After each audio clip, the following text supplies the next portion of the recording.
Thank you all for coming to celebrate my daughter Brittany, the real hero of this family. My father's voice boomed through the speakers, distorting slightly as he tightened his grip around my stepsister's shoulder. Brittany beamed. Her chest puffed out beneath a Marine Corps uniform that was wrong in about 6 different ways. Then, Richard pointed a finger straight at me. Sitting alone at table 12. Unlike Samantha here, he sneered, ensuring 200 wealthy guests turned to look. A disappointment who could not even be bothered to donate a single cent to her sister's charity. Useless. The room went dead silent. I could feel the weight of their stare, heavy with judgment and pity. I did not flinch. I did not cry. I did not look away.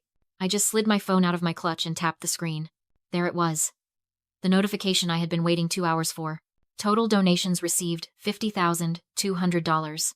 That was the magic number. The threshold that turned a misdemeanor into a federal felony.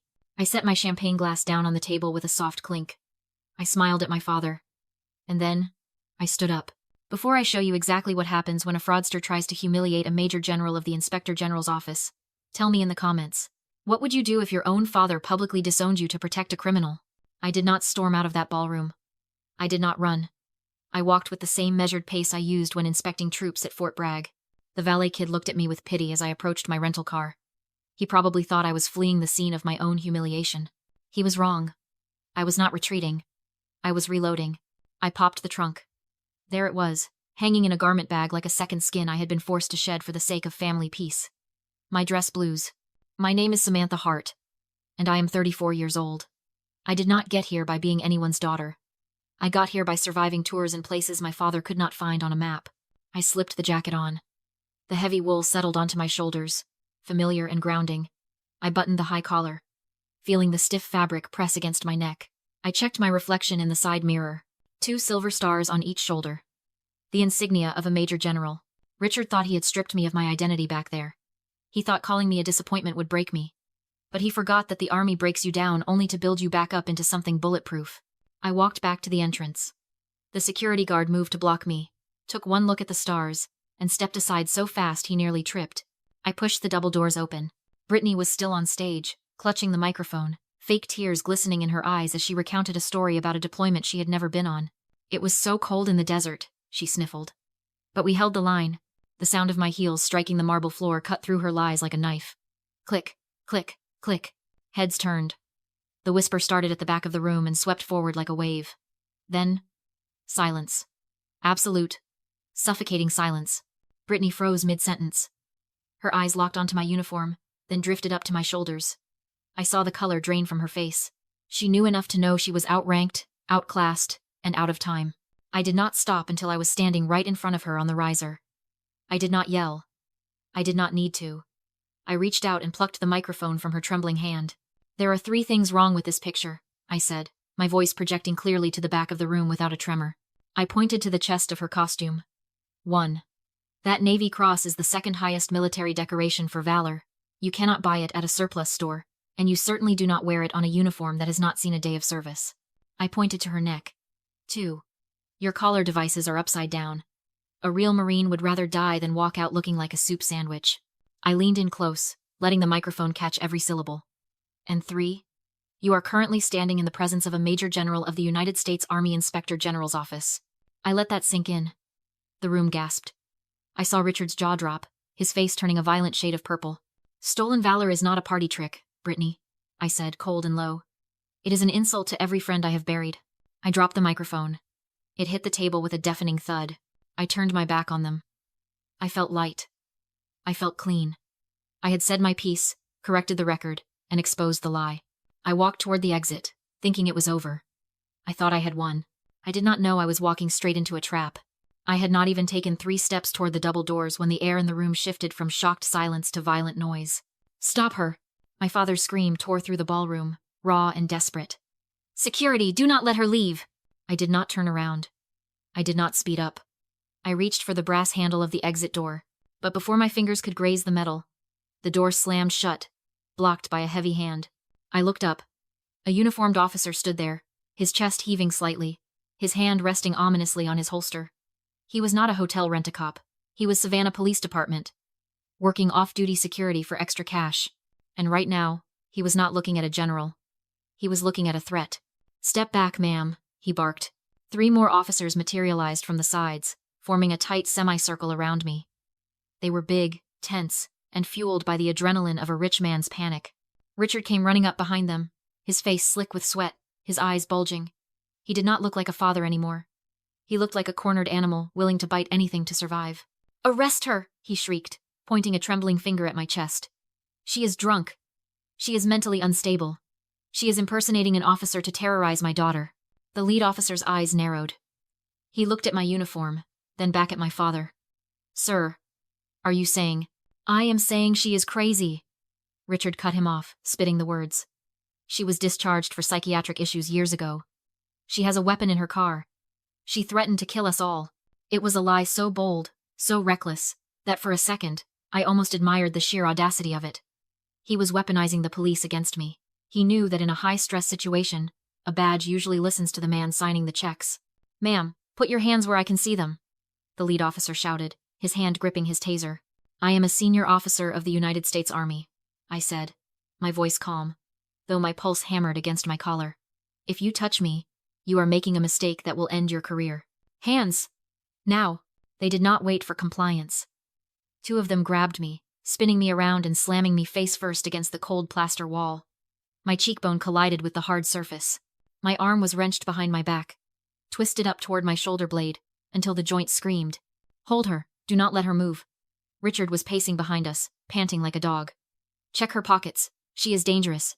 Pressed against the wall, smelling the lemon polish of the venue and the stale sweat of the cop holding me down, I watched my father out of the corner of my eye. He was smiling. It was a small, terrified, vicious smile. He thought he had won. He thought he had broken me. He looked at me with pity, shaking his head. "You should have just stayed in your seat, Samantha. You should have just kept your mouth shut." He thought my silence earlier that evening had been fear. He thought I had stood by that table, swirling my water, taking his insults, because I was weak. He did not understand the math of retribution. If I had stormed the stage 2 hours ago, when Brittany had first started her little stolen valor routine, the donations in her basket would have totaled maybe $800. That is petty theft.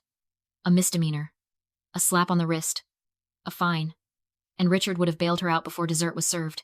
She would have cried, played the victim, and spun a story about confusion. So I waited. I stood there while he called me a disappointment. I stood there while the guests opened their checkbooks. I stood there while my grandmother emptied her savings account into Brittany's fraud fund. I was not cowering. I was calculating. I needed the number to climb. 10,000. 20,000. 40,000. I needed it to cross $50,000. That is the federal threshold. That is the magic line where petty fraud transforms into wire fraud and aggravated identity theft. That is the line where probation turns into a mandatory minimum sentence in a federal penitentiary. It was not patience. It was target acquisition. I let them dig the hole deep enough to bury themselves in, and I did not make a sound until I knew there was no way out. The officer shoved my face harder against the wall. "Stop resisting." I was not resisting. I was breathing. "Richard," I said, my voice muffled against the plaster but steady as steel. "You just made the last bad decision of your life." I did not struggle. I did not try to kick or scream. Physical resistance is what they expect from a crazy person. It is what justifies the taser. Instead, I went dead still. I locked eyes with the sergeant pinning my shoulder to the drywall. I did not look at him like a victim. I looked at him like a commanding officer reviewing a botched drill. "Sergeant," I said. My voice was not loud, but it had the razor-sharp edge of command that cuts through chaos. "You have one chance to walk away from this with your badge." He blinked, sweat dripping into his eye. "Shut up!" "My name is Major General Samantha Hart," I continued, enunciating every syllable. "I am the Deputy Inspector General of the United States Army. You are currently detaining a federal officer on the word of a man who is actively committing a Class C felony." The grip on my arm loosened by a fraction of an inch. Just a hesitation. But I felt it. "He is lying," Richard yelled, his voice cracking. "Do not listen to her. She is off her meds." "Check my pocket," I ordered the officer. "Left breast pocket. Military ID. Do it." The sergeant looked at me, then at Richard. The doubt was starting to bleed through his adrenaline. He saw the ribbons on my chest perfectly aligned to the millimeter. He saw the way I held myself, even pinned against a wall. Crazy people scream. They do not give tactical instructions. "Check it," I repeated. "But if you take it out, you better be ready to salute." The officer reached into my pocket with shaking fingers. He pulled out my CAC card. He held it up to the light. He saw the holographic chip. He saw the rank. He saw the expiration date that was 5 years in the future. The color drained from his face, faster than a recruit missing roll call. He let go of my arm like it was burning hot iron. He stepped back, his hand dropping from his holster to his side. "Ma'am," he stammered. I did not. "Secure the perimeter," I ordered, straightening my jacket with a sharp tug. "And get your hands off me." The dynamic in the room flipped in a heartbeat. The other officers sensed the shift. They lowered their batons. The guests were murmuring. Phones raised, recording the moment the crazy daughter turned into the highest-ranking person in the room. For 5 seconds, I had control. I had the truth. But Richard saw it too. He saw the officer backing down. He saw his narrative crumbling. And like a rat cornered in a basement, he did not surrender. He lunged for the nuclear option. He did not just double down. He reinvented reality. "She printed that ID online," Richard screamed, shoving his hand into his own jacket pocket. "I told you she is sick. I have the proof right here." He whipped out his phone, his fingers fumbling over the screen, desperate and manic. "You want to see who she really is? Look at this." He shoved the screen into the sergeant's face. "Look at the discharge papers," Richard howled. "Read it." "Discharged for paranoid schizophrenia. Violent tendencies. It is all right there. She is not a general, she is a patient." The sergeant looked at the phone. He squinted at the document on the screen. It looked official. It had a DoD seal. It had my name. It had a date from 3 years ago. It was a forgery. A high-quality, expensive forgery that Richard must have paid someone thousands to create, just in case I ever tried to stand up for myself. He had been carrying around a digital assassination of my character in his pocket, waiting for the moment to pull the trigger. The sergeant looked at the phone, then back at me. The fear in his eyes changed. It was not fear of authority anymore. It was fear of the unknown. "Ma'am," the officer said, his hand creeping back toward his taser. "Turn around. Now." "That document is a fake," I said, my voice icy. "Verify it. Call the base." "We will verify it at the station," the officer barked. "Cuff her." I felt the cold steel snap around my wrists. The click echoed through the silent ballroom. Richard laughed like he had already won. Brittany hid her smirk behind a manicured hand. They believed I was finished, cuffed, disgraced, and alone.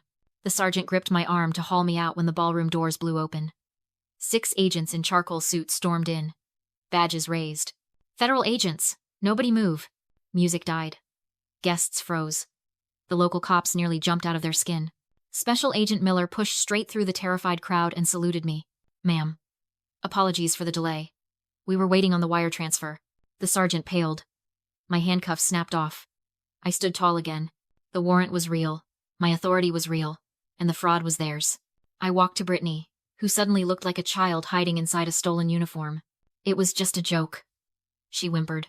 "Wire fraud is not a joke," I said. "And the Stolen Valor Act is federal." Miller cuffed her, reading charges. Wire fraud. Identity theft. Charity fraud. "Dad," she shrieked. "Help me." Richard stepped back just out of reach, palms raised, abandoning her in real time. "I didn't know," he said loudly. "She lied to me too. I'm a victim." Classic narcissist survival instinct. The moment someone stops reflecting greatness, they become disposable. I showed him the forged psychiatric discharge on his phone. "If you knew nothing, why did you prepare this?" His face collapsed. "Obstruction, false reporting, conspiracy," I said. 2 agents slammed him against a table. "I'm your father," he screamed. "Not anymore," I replied. "You're a precedent." The ballroom parted as father and daughter were dragged out, not one person lifting a finger to save them. Outside, I peeled off my dress jacket like armor I no longer needed. The war was over. I called the only person who mattered. "It's done, Grandma. The accounts are frozen. Your money is safe." She exhaled relief. I promised to bring her home with me.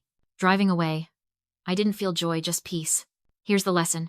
Do not beg to belong to people determined to misunderstand you. Build your own table. Do the work quietly. And let truth be the last voice in the room.